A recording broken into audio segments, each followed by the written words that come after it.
Thanks very much, Anirban, for including me on the panel. So I represent the Texas Advanced Computing Center, is the sort of home organization, and our big NSF project right now that we're ramping up on is the Leadership Class Computing Facility, which is both sort of semi-operating in a phase 1 state with the Frontera machine, but in the formal MREFC, we just finished PDR, and all of you who went through this process know where that means. We're heading for final design at this point. Moving up, so I'll tell you a little bit about TACC in general, more than the LCCF at this point, but what's coming, and then answer all the questions over the next 8 minutes that Anirban threw out there for us. So a little bit about us. We are a primarily NSF funded center, although we have bits and pieces and projects in other agencies and some resources from the state, but to provide and apply large scale computing to basically any open science problem, right? So major facilities are one of our important constituents, but we have a lot of other big simulation users and AI users and things like that around the country and around the world. We have been around, well, some version of the center has been around since 1986. It's been formally TACC for 21 years now. And we've grown from sort of those home-built clusters, that was my first one 30 years ago, to more enterprise scale machines at this point. We run, order a million-ish processors for the NSF. We have 20,000 physical servers of various and sundry scopes, and 4 or 5 different compute platforms and a few storage platforms for the sort of different computational needs, some of which have already been articulated on this panel that people have. But that's Stampede and Frontera, the 2 current big NSF leadership machines we have, and then the LCCF machines will be coming in the next couple of years. So again, we do a wide range of science. If it's a large-scale computational problem, there's a fair chance we're involved in it. We have tens of thousands of users around the country.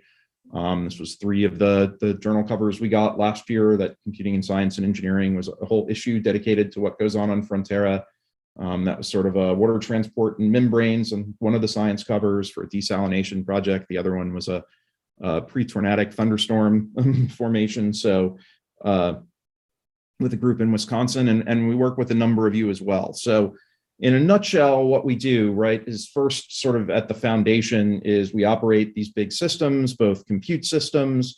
The one on the right there, Lone Star, that's fully immersed. Those are with the newest AMD processors. We've reached 70,000 watts a rack. So those are living immersed in mineral oil in those, what looks like in various versions. It's been the chicken fryer and the photon torpedo casing, and now I don't have a good name for the Lone Star 6 one yet, but but we also do a lot of big data systems. So that's one of the stockyard rows of racks. We have several hundred petabytes of storage capacity at this point.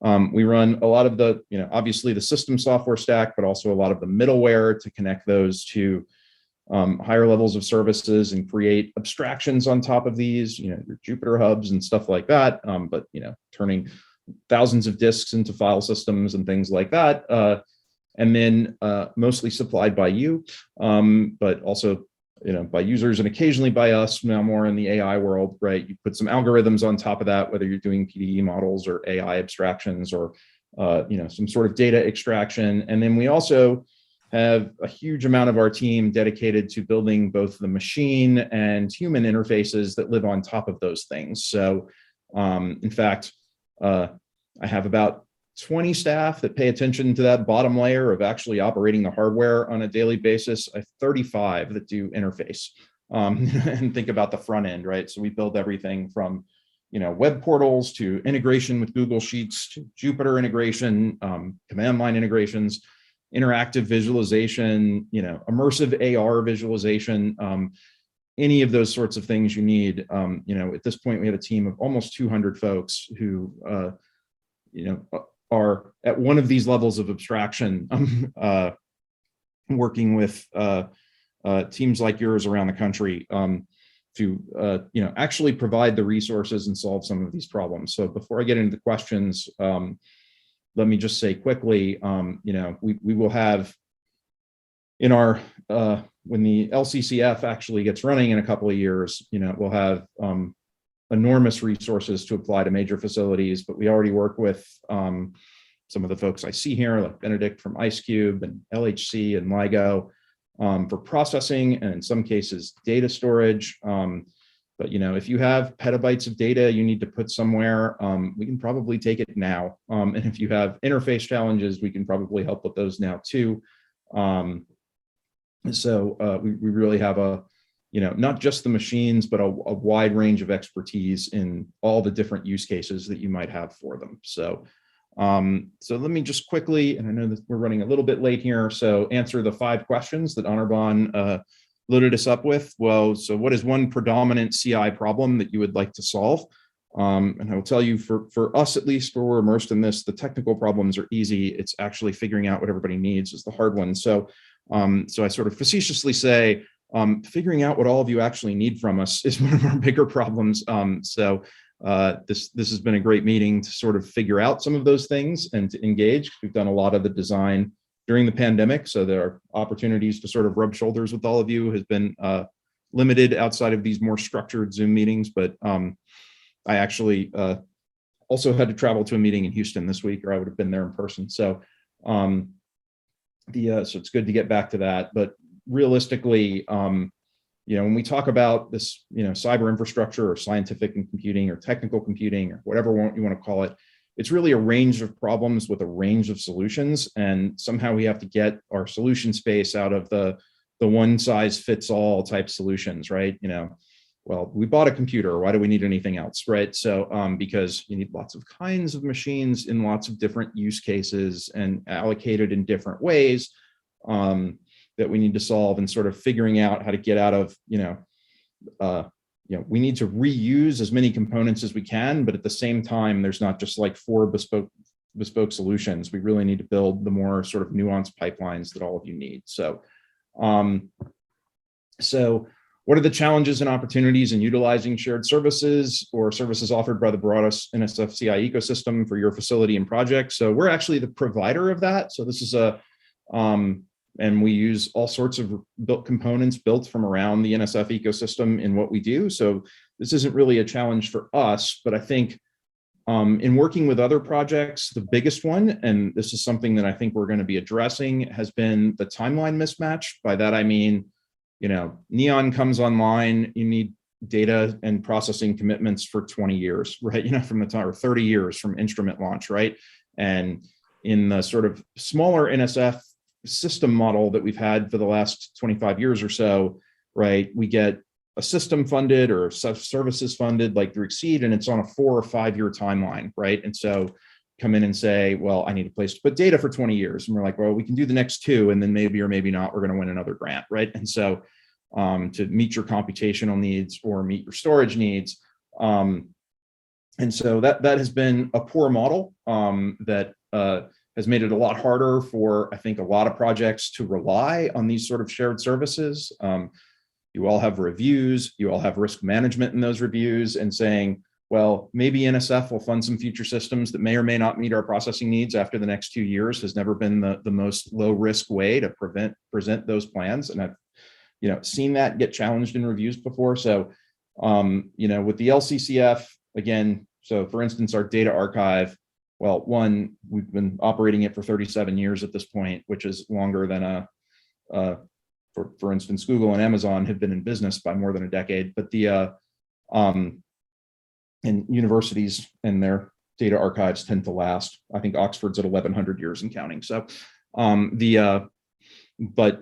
our commitment with the LCCF is to put the facility in place, right? A couple of years of construction, full operations, congressional approval pending, and all of those things that we have to say about this. But we'll run 2026 to 2036 with a potential 10-year renewal after that, or at least whether it's our team or another team, someone will win the recompete for that. So we can start to make these sort of decade and multi-decade commitments that you need. So there's services that you can rely on that are on a time frame of your facilities, and so hopefully that will help. But I've seen that to be a huge challenge over the years. Is you don't want to build your infrastructure around a service that might disappear while you're still operating. So.